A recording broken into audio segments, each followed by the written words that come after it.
Hello, hello mga sisilab, mga bishi, kung saan man kayong sulok ng mundo. Hello, hello, hello. Pang 3 days na natin guys sa ating challenge na 10 days challenge. Yan lang ang tatlong steps na yan. Pang shoulder, pang back, and pang legs. So yan, 3 steps lang siya guys. So, tips ko sa inyo guys, bago kayo magsimula, ako guys, nagsisimula talaga ako guys, yan ay naghilamos lang ako guys. Yan, pagkagising ko guys, iinom lang ako ng tubig, maligam-gam, at ayan, magsimula na ako ng 10 minutes ko guys. Kasi guys, pag kumakain ka na, may laman na yung tiyan mo, parang ang hirap na, parang magkakasakit tayo dyan eh. Kaya ginagawa ko guys, walang laman yung tiyan ko pagkagising ko guys. Hindi pa ako naliligo. Naghihilamos lang ako, nag-aayos ng bed, naglinis ng konti. At yan na, simulan ko na yan bago ako gagawa ng pagkain ko guys. Bago ako kakain guys. Uunahin ko muna ang pag-e-exercise ka. Kasi guys, yan daw talaga ang tamang kasi ang nararamdaman ko guys uunahin ko ang pagsusumba ko, pag-exercise ko ng ganyan.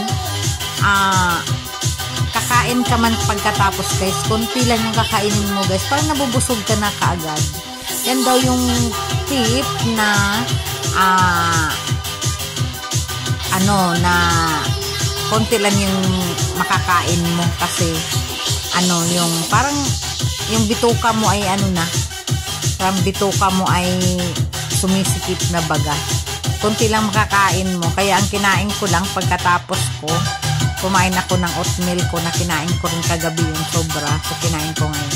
Habang nagluluto ako ng aking pananghalian na itlog, makakain din ako ng konting rice. Ewan ko kung anong mangyayari. Basta nagluto ako ng itlog, okra, at saka talong. In-steam ko lang guys. Habang niluluto ko sa rice cooker yung itlog, nilagay ko sa steamer. Pinagsabay-sabay ko sila ng luto guys. So, ayan ang aking kakainin ng tanghali. Subukan ko lang talaga ng 10 days guys. Pero guys, alam nyo guys, may pagbabago na sa 2 days. 3 days ko na kanina, pagkatapos kong maganyan, nagtimbang ako guys. May pagbabago guys. Subukan nyo guys. Basta, ang laki ng pagbabago. Nabawasan na tayo, guys. My God. Pero alam nyo ba, guys, kahapon kumain ako na ang daming kanin. Dami ko talagang kanin kasi nga, binigyan kami ng kanin ni Yuyinski. So, ang dami niyang binigay. Ginawa ko kahapon ay, sinangag ko, nilagyan ko ng embutido at saka itlog. So, yun lang ang kinain ko, guys. Naubos ko yun guys maghapon. Yun ang kinain ko. Nag-rice talaga ako guys.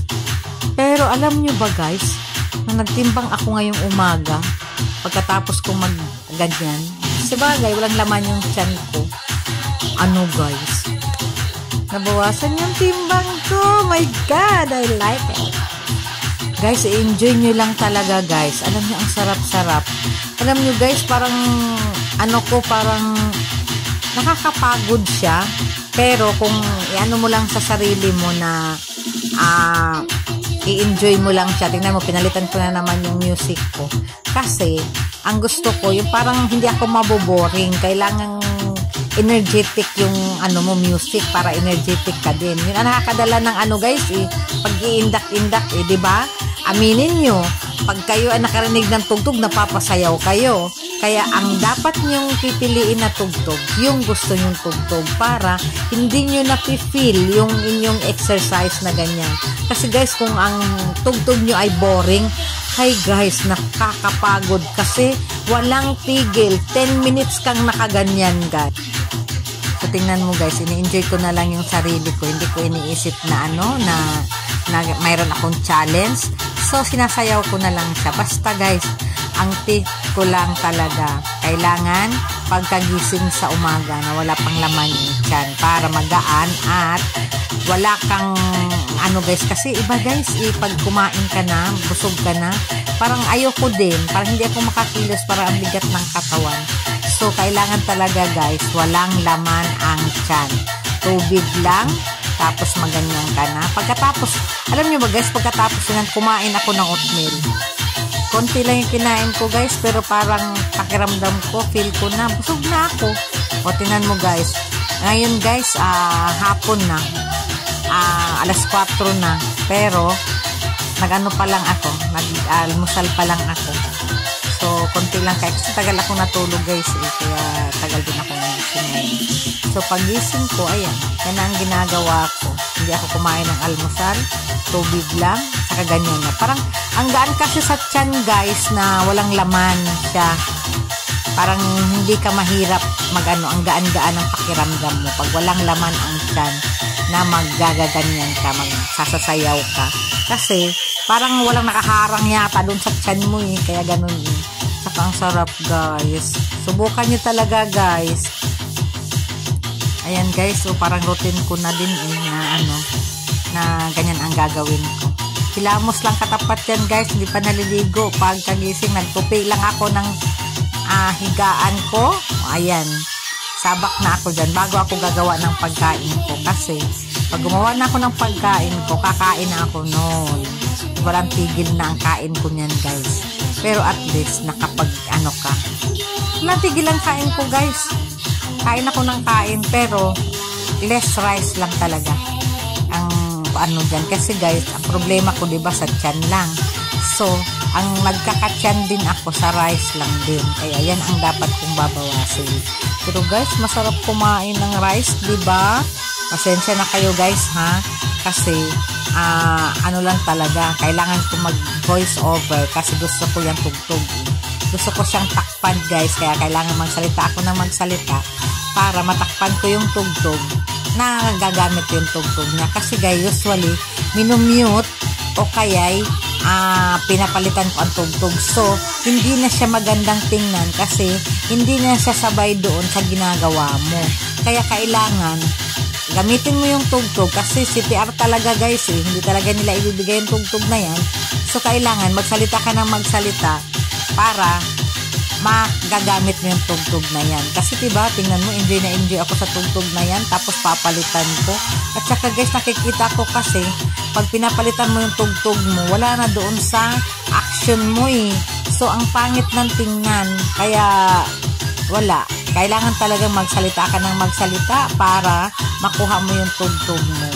So, diba, enjoy na enjoy ako sa aking tugtog, sa aking music na pupusuan ngayong araw na ito. Gusto ko rin guys pa iba-iba para hindi boring baga guys. Katulad sa inyong manunood. So kung yun at yun lang yung tugtog ko, parang boring na siya. At least, makapamili din kayo. Kung gusto nyo mang sumayaw din, makapamili din kayo ng tugtog na gagamit. Pero alam nyo guys, sa totoo lang talaga, para ka na rin tanga, diba? So, ayan guys, malapit na ako matapos dyan. Kaya, ayan, 10 minutes ba naman guys? Parang nakaka-boring talaga.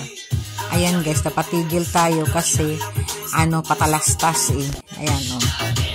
So, ayan, tuloy na naman natin. Konti na lang yan guys. Matatapos na ang ating 10 minutes challenge. So, ayan. Ni-enjoy ko. Tontuan na ako. Hindi na ako paikot-ikot dyan kasi antay ko na lang yung video na matapos. So, ayan. Ayan guys. Diba? Ganyan na lang tayo ng ganyan. Ang sarap ng pakiramdam. Ang sakit. Pero guys, ang nyo talaga, sasakit ang katawan nyo. Lalo na yung dyan sa balikat. Parang masakit yung sa dibdib. Parang ganun eh. Kasi sa kagagaganyan nyo. Sumasakit yung dibdib. Nararamdaman ko guys, 2 days. Pero ngayon, uti-uti na siyang nawawala 3 days. So, pag tuloy-tuloy niyo siyang gagamitin, talagang guys, huwag kayong magtaka na sasakit ang katawan niyo dahil sasakit talaga ang mga muscle niyo dyan. Sasakit ang katawan niyo sa simulan. Pero pag ituloy-tuloy niyo na siya, huwag kayong tumigil guys. huwag niyong tigilan kung gusto niyong maabot ang goal niyo.